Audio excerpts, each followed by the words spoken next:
Hello everyone and welcome to another video. Now, with the price of graphics cards dropping significantly, you're going to start to see a lot more new and used deals on sites like eBay, for example. There's a lot of ex-mining cards to be bought as well, but I know how some of you feel about those.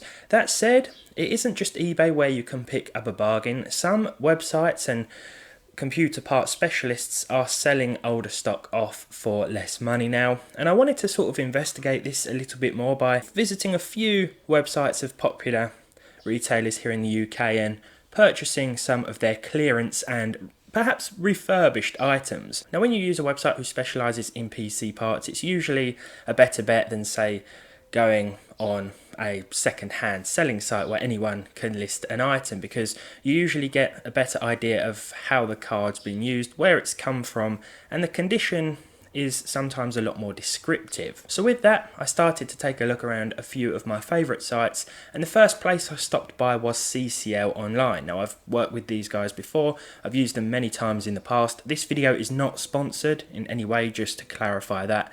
And after browsing through their clearance section, I came across a grade C clearance GPU that was just too good to pass up. So let's get into it and see what we've got. The graphics card I found was an AMD Radeon RX 6600 priced at £215 with free next day shipping.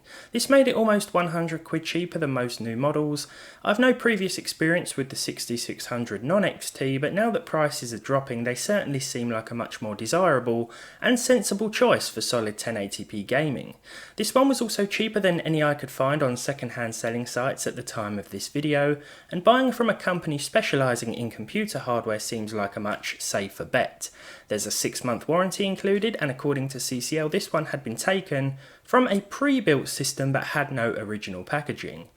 Speaking of which, the card was well protected, and as it turned out, did in fact come with what looked to be original packaging at first glance, but I quickly realised that this was probably an identical box from a different model, or the same model, but you know what I mean, because the serial number had been removed from the cardboard. This is still a nice inclusion, especially when or if it comes to selling it on later down the line. That said, I always try and sell components on for the same or less than what I paid, so that someone else can get a great deal too. I wasn't sure what to expect condition-wise, but I thought for sure there'd be some heavy scratches or blemishes on the 6600 itself. As I opened the inner box, I noticed that there were no accessories or documentation, as was stated may be the case by CCL. I expected this, so that was absolutely fine by me.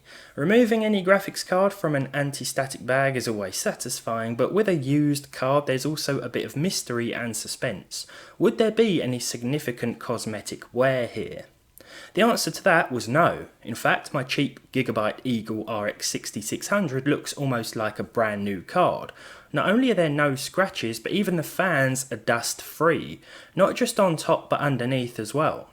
It's as if someone bought the pre-built PC that this graphics card was in and then just sent the card back. It's immaculate. My CCL clearance experience has been very good thus far, and I didn't doubt after seeing the condition of the card that it would work just fine. The part of the script I'm reading now was actually added after a few days of usage, and the 6600 is working as expected. Performance-wise, it's quite surprising, and we'll move on to that now. I don't think I've ever used a Gigabyte Eagle card before, but I really like the look. It's a no-frills card with a mainly grey design and blue accents. It's subtle yet stylish, and the fans switch off under low load, so when you're not gaming, it's silent. Even under load, the triple fan config is fairly quiet, making much less noise than I anticipated.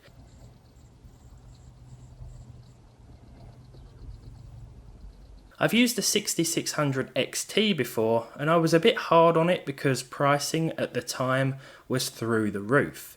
I really should revisit that card actually from a fresh perspective, but today is all about the non-XT variant, and I have to say that if you can find a used one for a similar price to this, then don't hesitate. I'll have a more in-depth video review soon, but so far I'm really liking this thing. If you're keen on building a 1080p gaming rig, then keep a close eye on the prices of these and how that price compares to the RTX 3050 and 3060 from Nvidia where you live, because this will sit right between the two in terms of performance. Like I said, I'll have a full review coming soon, but for now, here's a few results from my 1080p gaming tests taken over the past few days. Cyberpunk was probably the most demanding game I played, but even with the high preset with high textures and high crowd density, the 6600 averaged over 60 frames per second. You could say that this was a very nice experience. The 1.1% lows were solid as well, with no horrible dips or drops. I've paired the card with an i5-12400F and 16 gigs of 3200 MHz DDR4.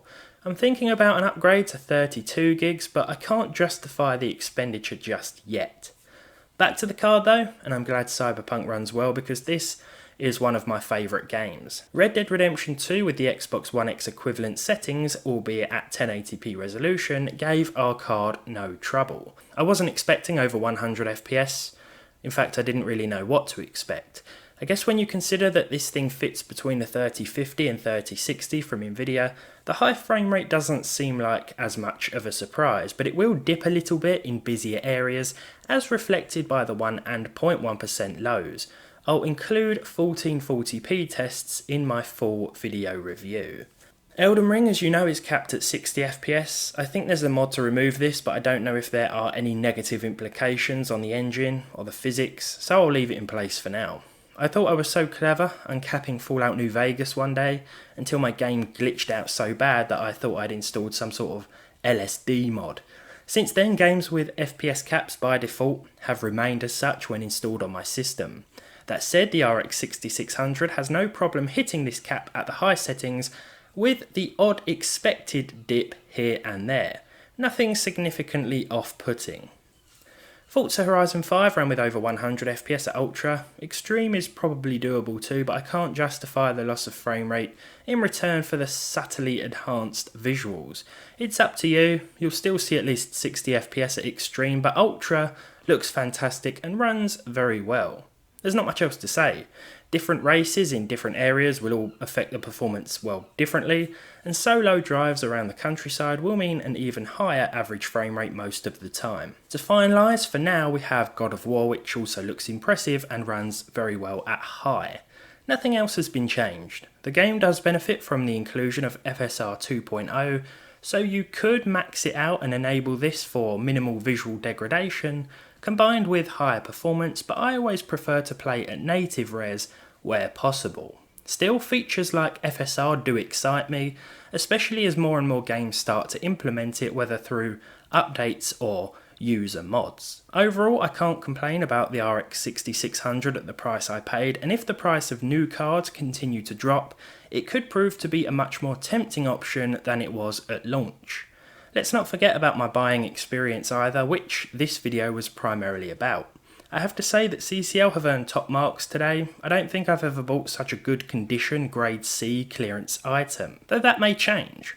As prices continue to fall everywhere and used hardware drops in cost too, I'll be trying out lots of different retailers and reviewing the second-hand products I buy in an attempt to offer better buying advice. Plus it's also fun. With all that said then, thank you very much for watching. If you enjoyed it, leave a like. Leave a dislike if you didn't. Subscribe to the channel if you haven't done so already. And hopefully I'll see you all in the next one. My goodness, I've got to open a window. It's so hot. Ugh.